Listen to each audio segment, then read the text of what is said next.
региональный, общеевропейский Ազգային համաեվրոպական անվտանգությունը վերաբերում է բոլորին, մենք կիսում ենք այն սկզբունքը, որ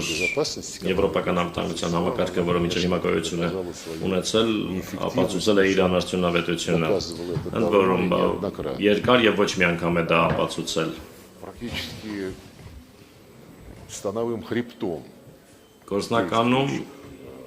структур в сфере. Անվտանգության ոլորտում արկա կառույցների կենտրոնում եղել են Եվրոատլանտյան կազմակերպությունները։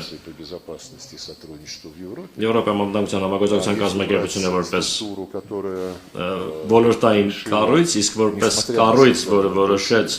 չնայած ԵՀԿ-ի ստեղծմանը պահպանել, ամեն ինչ անել, որպեսզի պահպանի իր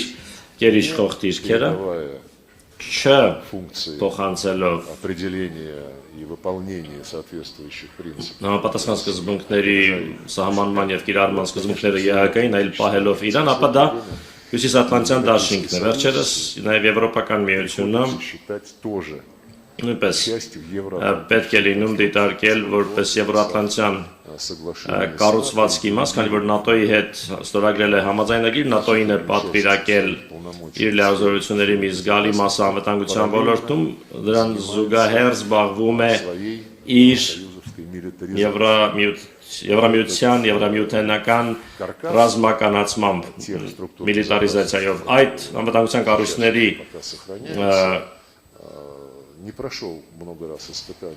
համակարգը, որը դեռ պահպանվում է, բազմիցս չի անցել ամրության փորձությունները, հիշեցնեմ, որ 1999 թվականին Ստամբուլում ԵՀԿ-ի գագաթնաժողովի ժամանակ ընդունվեց ընդլայնված փաստաթուղթ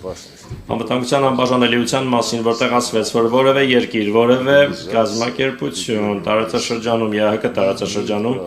իրավունք չունի հավակնելու որ ամբողջ տարածքում ԵՀԿ-ի տարածաշրջանում կունենա գերիշխանություն եւ այդ սկզբունքը բառացի կրկնվել է եւ վերահաստատվել 2010 թվականին Աստանայում ԵՀԿ-ի գագաթնաժողովի ժամանակ, որից հետո մենք ձգտում ենք հասնել նրան, որ այդ սկզբունքը պահպանվի մեր արևմտյան գործընկերների կողմից այն առումով, որ նրանք իհեճուկս բոլոր այդ ընդունված ստորագրված, բարձր մակարդակով ստորագրված պարտավորություններին շարունակում էին ՆԱՏՕ-ի ընդլայնումը դեպի արևելքի իհեճուկս մեր բազմաթիվ նախազգուշացումներին այն մասին, որ դա ստեղծում է անվտանգության անմիջական մարտահրավերներ սպառնալիքներ Ռուսաստանին եւ հակասում է անվտանգության անբաժանելիության սկզբունքին։ Մեզ պատասխանում էին, որ այո, հավատարիմ ենք մեր անվտանգությունը ուրիշների անվտանգության հաշվին չավելացնելու պարտավորությանը, բայց դա քաղաքական պարտավորություն է։ Իսկ երբ մենք ասում ենք եկեք այդ քաղաքական պարտավորությունը կոդավորենք, դարձնենք իրավաբանորեն պարտադիր։ 2008 թվականին դեռ մենք առաջարկեցինք պատրաստել եւ տարածեցինք նման պայմանագրի նախագծային տեքստ։ Մեզ ասացին ՆԱՏՕ-ի անդամները շատ շնորհակալություն, բայց իրավաբանական երաշխիքներ անվտանգության կարող են տրամադրվել բացառապես ՆԱՏՕ-ի շրջանակներում։ Երբ հարցրեցինք իսկ ձեր նախագահների ստորագրությունները, ասացին ոչ, քաղաքական պարտավորություններ են եւ դրանք առանձնակի նշանակություն չունեն։ Այդպիսին է վերաբերմունքը ամենաբարձր մակարդակում ընդունվող փաստաթղթերի նկատմամբ եւ այդ ժամանակից ի վեր մեր հյուսիսատլանտյան գործընկերները քանիցս ապացուցել են, որ հենց իրենք են ուզում գերիշխել եւ որ որևէ ԵՀԿ իրենց պետք չէ դա զուտ քող է թաքցնելու համար իրենց իրական մտադրությունները չղարշե բարձր կարգախոսների ներքո թաքնվելով Եվրոատլանտյան կառույցների տապալված հաջորդ փորձությունը եղավ Կոսովոյի անվտանգության միակողմանի հռչակում, այն ժամանակ մեզ ասացին, բայց մի անհանգստացեք, որովհետև դա ՄԱԿ-ի կանոնադրությամբ նախատեսված ազգերի ինքնորոշման իրավունքի իրականացում է։ Հիշեցնեմ, որ երբ այդ միակողմանի հռչակումը անվտանգության տեղի ունեցավ, որևէ ռազմական գործողություններ չկային որևէ փաստարկներ, որ պետք է փրկել մարդկանց, պարզապես այդպես ուզեցին, եկել էր ժամանակը, իսկ երբ 6 տարի անց перед лицом кровавого путча, который совершил Այլն արբու неонацисты в հեղաշրջման Украине. պայմաններում, որը նեոնացիստները Ուկրաինայում իրականացրեցին եւ ամիջապես իրենց կուրսը հրճակեցին ամեն ռուսականը ոչնչացնելու մշակույթի, կրթության եւ այլն, երբ իրենք զինված խմբեր ուղարկեցին Ղրիմի խորհրդարանը զավթելու համար, իսկ կրիմցիներն ասացին մենք չենք ուզում ձեզ այդ որևէ գործ ունենալ И не будем признавать եւ չենք ճանաչելու ձեր անօրինական իշխանությունը եւ երբ наши военные մեր զինվորականները ծովային զինվորականները ռուսական բազայից Սևաստոպոլում на их защиту. կանգնեցին նրանց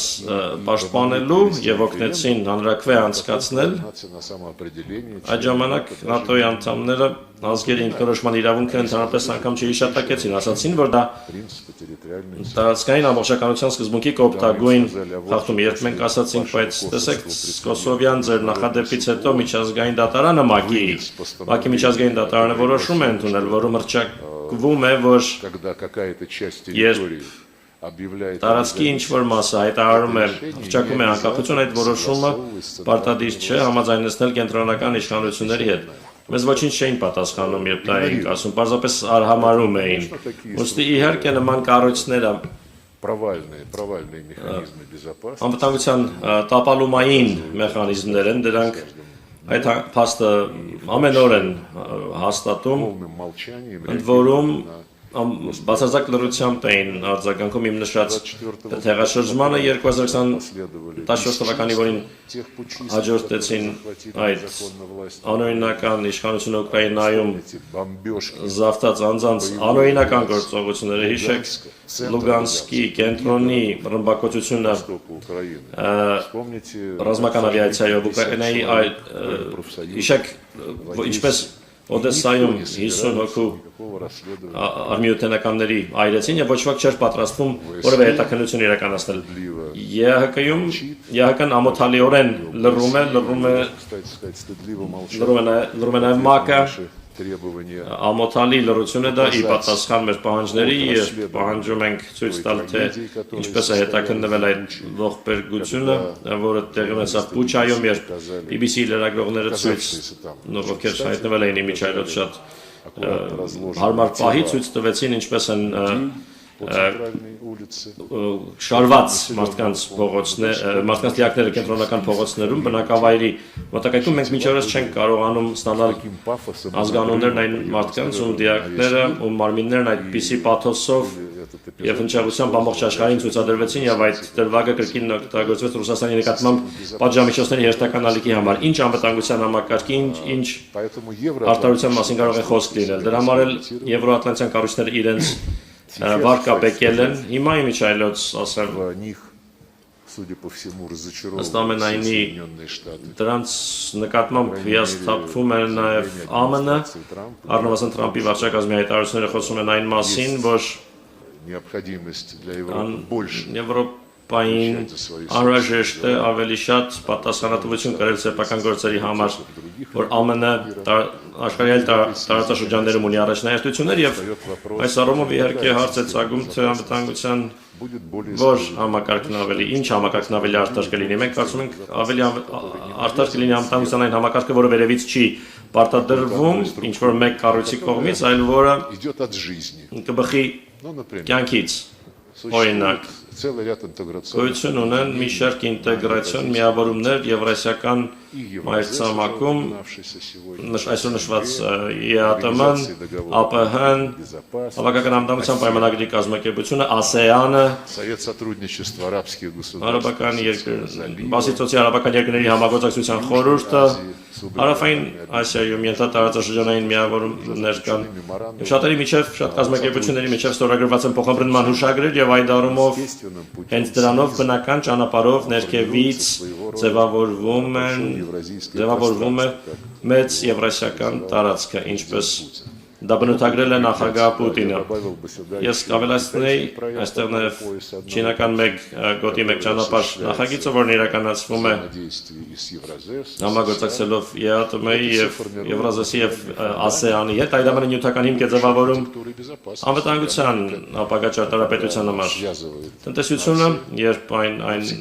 կապակցում է, այն միշտ օգնում է պայմանավորվել нейтрализовывать вызовы Թե и ինչպես угрозы. չեզոքացնել սպառնալիքները եւ վտանգները, ուստի եվրասիական անվտանգության ճարտարապետությունը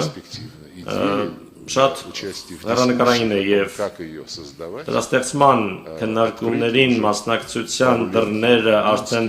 1-2 տարի է ինչ բաց են, Մինսկում անցկացվում են խորհրդաժողովներ, արտաքին գործերի նախարարների, նրանց տեղակալների քաղաքագիտական համայնքի մասնակցությամբ, որպեսզի մշակվի 21-րդ դարում բազմակերպության եւ բազմաբևեռության խարտիա Երկուսությանը հրավիրվում են բոլոր այդ թվում Եվրամիության անդամները, ՆԱՏՕ-ի անդամ եվրոպական պետությունները դա ազնիվ մոտեցում է։ Մոտեցումը, որը ենթադրում է համընդհանուր համաձայնեցում հնարավոր ապագա կառույցների, բայց երբ մեր գործընկերները, ՆԱՏՕ-ից մեր գործընկերները в связи с их интересом իրենց շահի եվրասիական մայրցամաքի արևելյան մասի նկատմամբ իրենց հետաքրքրության վերաբերյալ լրագրողները նախկին գլխավոր քարտուղար Ստոլտենբերգին հարցրեցին, այդ դուք պլանավորում եք ենթակառուցվածքը ՆԱՏՕ-ի տեղափոխել այն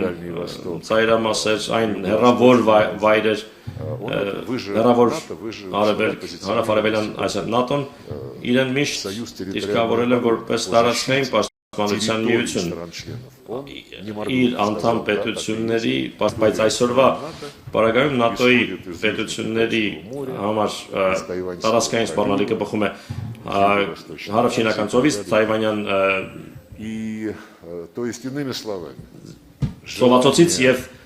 եւ այլն Այլ կերպ ասած, систему безопасности անվտանգության համակարգն ընդլայնելու համամայրցամաքային դարձնելու ցանկություն ՆԱՏՕ-ն ունի, բայց նա ուզում է դա անել բացառապես իր վերահսկողության ներքո։ Ինչպես ասացի, այնտեղ տեղափոխելով զինվորական ենթակառուցվածք, մինի երկյակ, երյակ, քարյակներ ստեղծելով։ Դա հայեցակարգի պարտադրանք է, որում հայեցակարգի, որը անթաքույց հակակիչինական բնույթ ունի եւ ունի